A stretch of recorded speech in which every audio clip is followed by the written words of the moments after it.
বিসমিল্লাহির রহমানির রহিম। উপস্থিত সাংবাদিকবৃন্দ, আসসালামু আলাইকুম। আপনাদের মাধ্যমে আমি দেশবাসীকে আসন্ন পবিত্র ঈদ উল আজহা উপলক্ষে জানাচ্ছি শুভেচ্ছা। আপনারা দেখেছেন, পবিত্র ঈদ উল আজহাকে কেন্দ্র করে নিরাপত্তা নিশ্চিত করতে প্রতি বছরের ন্যায় এবছরও র্যাব ফোর্সেস কর্তৃক বিশেষ নিরাপত্তা ব্যবস্থা গৃহীত হয়েছে। আর যে নিরাপত্তা ব্যবস্থাগুলো গৃহীত হয়েছে সেগুলো আমি খুব সংক্ষেপে আপনাদের সামনে একে একে তুলে ধরছি। সার্বিক নিরাপত্তা নিশ্চিত করতে র্যাব দেশব্যাপী গোয়েন্দা নজরদারি বৃদ্ধি করেছে। সারা দেশব্যাপী তালিকাভুক্ত ঈদ জামাতের যে স্থানগুলো আছে, যেগুলো বড় বড় এবং উল্লেখিত ঈদ জামাত, যেমন জাতীয় ঈদগাহ ময়দান, বায়তুল মোকাররম মসজিদ, শোলাকিয়া ঈদগাহ, দিনাজপুরের বড় ঈদগাহ এবং অন্যান্য ঈদগাহ, প্রত্যেকটিতেই নিরাপত্তা ব্যবস্থা জোরদার করা হয়েছে।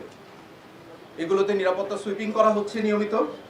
এর পাশাপাশি আমরা স্থাপন করেছি ওয়াচ টাওয়ার, স্ট্রাইকিং ফোর্স রেখেছি স্ট্যান্ড বাই হিসেবে, মোবাইল পেট্রোল এর চতুর্দিকে বিদ্যমান রয়েছে, অবজারভেশন পোস্ট, চেক পোস্ট এবং সিসিটিভি মনিটরিং করা হচ্ছে নিয়মিত। এছাড়াও যে কোনো পরিস্থিতি মোকাবেলা করতে র্যাবের ডগ স্কোয়াড এবং বোম ডিসপোজাল টিম সার্বক্ষণিকভাবে প্রস্তুত রয়েছে।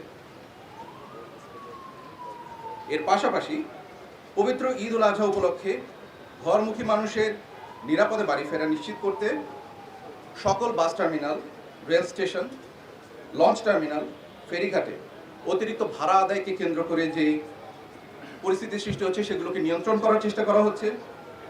টিকিট কালোবাজারি প্রতিরোধ চেষ্টা করা হচ্ছে। অতিরিক্ত যাত্রী বহন এবং হয়রানিও আমরা নজরদারিতে রেখেছি, যাতে সাধারণ জনগণের এই হয়রানিগুলো না হয়।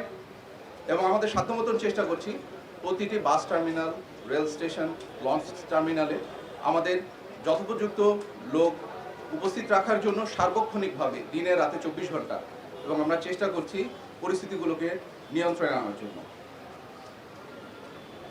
ঢাকা অভিমুখী পশু বহনে যে চাঁদাবাজিগুলো হয়, এবার আমরা চেষ্টা করেছি আমাদের সাধ্যমতন সেগুলোকে নিয়ন্ত্রণ করবার জন্য, এবং প্রতিটি হাইওয়েতে এই লক্ষ্যে আমাদের টহল এবং যথোপযুক্ত পেট্রোল নিয়োগ করা হয়েছে।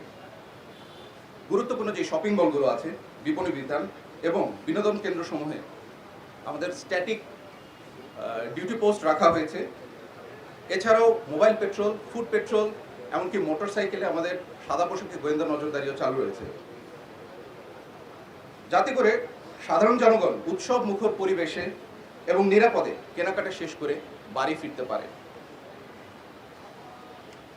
রাজধানী ঢাকা সহ সারা দেশে ঈদের ছুটিতে যাওয়া মানুষের বাসস্থান, কর্মস্থল, শপিং মল সহ অন্যান্য সবগুলো স্থানে চুরি ও ডাকাতি প্রতিরোধে র্যাবের নজরদারি ও টহল বৃদ্ধি করা হয়েছে। এবং আমি আশা করি যে আপনারা এর প্রতিফলনগুলো গত 3-4 দিন অলরেডি সমস্ত নিউজ মিডিয়া, সংবাদ মাধ্যম, পত্রিকা, অনলাইন পোর্টাল সবগুলোতে আপনারা এর প্রতিফলন আপনারা দেখতে পেয়েছেন। আমি আশা করছি দেশবাসী অত্যন্ত উৎসাহ উদ্দীপনার সাথে ঈদের আনন্দে সামিল হবে, এবং এই আশাবাদ ব্যক্ত করে আমি সবাইকে আবারও পবিত্র ঈদ উল আজহার শুভেচ্ছা জানিয়ে শেষ করছি। ধন্যবাদ সবাইকে। আসসালামু আলাইকুম। এবার একটা বড় দেখা যাচ্ছে যে মলম পার্টি এবং অকাট পার্টি যে সেটা একটু বেড়েছে বলে মনে হচ্ছে। এই জায়গা থেকে আপনারা কি করছেন?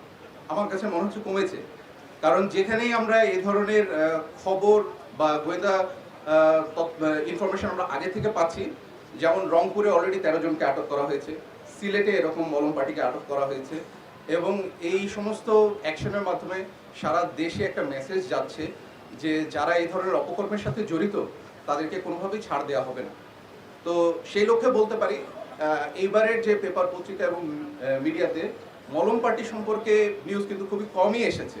আমি যতটুকু বলবো যে আমার মনে হচ্ছে যে দেশব্যাপী এটার একটা ভালো আলোড়ন সৃষ্টি করেছে র্যাবের অ্যাকশন, এবং যারা এই সম্পর্কিত অন্যায়ের সাথে জড়িত আমার ধারণা এবারও তারা আর অন্যান্য বারের মতন তাদের কার্যক্রম চালু রাখতে পারে। ধন্যবাদ। Thank you. আপনাদের সবাইকে ধন্যবাদ, ভালো থাকবেন। আসসালামু আলাইকুম।